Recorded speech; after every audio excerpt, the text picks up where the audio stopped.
নমস্কাৰ বন্ধুসকল, স্বাগতম জনাইছোঁ আপোনালোকক মোৰ ইউটিউব চেনেললৈ।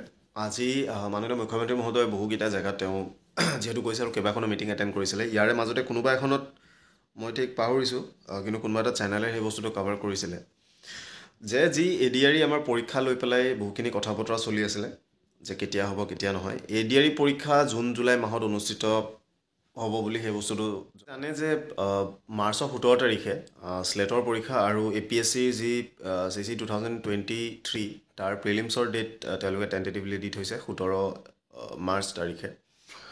কিন্তু তাৰ মাজতে ইম্পৰ্টেণ্ট কথা এইটো যে যিহেতু লোকসভা ইলেকশ্যন এপ্ৰিলত অহাৰ কথা আছিলে আৰু ইতিমধ্যে দিল্লী CEO ফালৰ পৰা সেইটো এটা ন'টিচ যিহেতু ওলাইছে যে তেওঁলোকক মানে টেণ্টেটিভ ডেট 16 এপ্ৰিল ধৰিছে ইলেকশ্যনৰ। 16 এপ্ৰিলটো এটা টেণ্টেটিভ ডেট হিচাপে এইকাৰণে ধৰি দিছে কাৰণ ইলেকশ্যন কমিশ্যনৰ ফালৰ পৰা সকলো ষ্টেজৰ CEOলৈ তেওঁলোকে সেই বস্তুটো পঠিয়াইছে। আৰু এই যিটো ডেট তেওঁলোকে ধৰি দিছে 16 এপ্ৰিল 2024, সেই ডেটটোত আশে পাশে তেওঁলোকৰ start date of poll, and date of poll বা যিখিনি কাম কাজ হ'ব, তেওঁলোকে MCC কেতিয়া লগাব বা তেনেকুৱা ধৰণৰ গোটেই বস্তুখিনি তেওঁলোকে এটা ৰিপৰ্ট তেওঁলোকে ফাইল কৰিবলৈ বিচাৰিব আৰু সকলো ষ্টেটৰ CEO পৰা যেতিয়া তেওঁলোকে সেই বস্তুখিনি পাব সেইখিনি চাই লৈ তাৰপিছত তেওঁলোকে ইলেকশ্যনৰ ডেট ডিক্লেয়াৰ কৰিব আৰু ৰুটিন প্ৰচেছ হয়। এইবাৰো সেই একেই।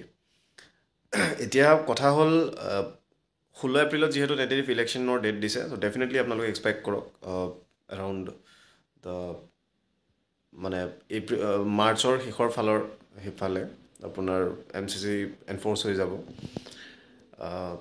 17 তাৰিখেতো দুটা পৰীক্ষা দিছে, চ' ডেফিনেটলি আৰু ADRE পৰীক্ষা জুন জুলাইলৈ আপোনালোকৰ যাব। চ' ভাল হৈছে যে আপোনালোকে পঢ়িবলৈ অলপমান টাইম আপোনালোকে পাব, কাৰণ আবেদন যা শেষ হৈছিলে, যিখিনিয়ে পুৰণা ইয়াৰ আগৰবাৰ যিসকলে পৰীক্ষা দিছিলে তেওঁলোকৰ বাৰু অলপ প্ৰি ৰিভাইজ হৈ আছে বা তেওঁলোকে পঢ়াখিনি কৰি থাকিব পাৰিছে, কিন্তু যিখিনি নতুনকৈ যিখিনি আবেদন কৰিছে তেওঁলোকে অলপ টাইম যথেষ্ট কামত আহিব বুলি মই ভাবোঁ, কিন্তু সেইটো ইউটিলাইজ কেনেকৈ কৰে সেইটো এটা কথা। এতিয়া আজি জানুৱাৰী ধৰক শেষ হ'ল বুলিয়ে ধৰক, ফেব্ৰুৱাৰী, মাৰ্চ, এপ্ৰিল, মে', জুন। চ' এনেকৈ চাবলৈ গ'লে আপোনালোকৰ 4 মাহৰ পৰা 5 মাহৰ সময় এটা আপোনালোকৰ আছে। চ' ইউটিলাইজ কৰক, ভালদৰে পঢ়ক। আৰু লগতে যিসকলে বৰ্তমানেও আপোনালোকে মানে যিটো যিখিনি আছিলে এডিট কৰাখিনি কৰি দিছে বুলি ভাবিছোঁ, আৰু যিসকলে পুনৰ ৰেজিষ্টাৰ কৰা নাই এমপ্লয়মেণ্ট এক্সচেঞ্জৰ ৰেজিষ্ট্ৰেশ্যনটো আপোনালোকে কৰি ল'ব, কাৰণ সেইটো সকলোৱে কৰাটো মেণ্ডেটৰী এইকাৰণে কাৰণ কৰিবলৈ কৈছে আৰু তাতে নতুন কিছুমান অপশ্যনছ আহিছে, সেইখিনি আপোনালোকে কৰিব লাগে। আৰু ৰিগাৰ্ডিং NOC যদি আগতে মই নিজেই এইখন খুলি চোৱা নাই বাৰু, কিন্তু আপোনালোকে যিসকলে আবেদন কৰিছে, কাৰণ আগতে আপোনালোকে NOCখন আপলোড যিহেতু কৰি ৰেজিষ্টাৰ কৰিলে, চ' নতুনকৈ আই ডোণ্ট থিংক যে আপলোড সেইখন কৰিব লাগে, সেইটো মই খুলি চোৱা নাই, সেইটো আপোনালোকে চালে বেটাৰ গম পাব। কিন্তু বাকী কিছুমান নতুন অপশ্যন তাতে দিছে, সেইখিনি আপোনালোকে ফিল আপ কৰিব লাগে। চ' ইমানেই আছিলে। থেংক ইউ ভিডিঅ'টো চোৱাৰ কাৰণে। ADRE পৰীক্ষা জুন জুলাইত সেইটো ফাইনেল।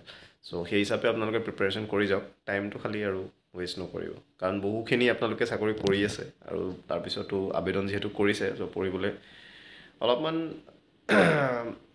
টাইম যিহেতু লাগিবই, কাৰণ অফিচত টাইম যায়। চ' প্ৰিপেয়াৰ সেই হিচাপে আপোনালোকে মেণ্টেলি কৰক। আৰু বাকী যিসকলে নতুনকৈ আবেদন কৰিবলৈ বিচাৰিছে আপোনালোকেও কৰক, কাৰণ ইয়াতে APSCও যিহেতু পালেহি আৰু একেলগে তাৰ অলপ দিন পিছতে ADRE আহিব। চ' মানে ভাল এটা নিযুক্তিৰ চান্স, লগতে আপোনালোকৰ আছাম পুলিচৰখিনিও যিহেতু আছে। চ' এইখিনি কম্বাইন আপোনালোকে সকলোখিনিৰ কাৰণে আৰু প্ৰিপেৰেশ্যন লাগি যাওক। Thank U.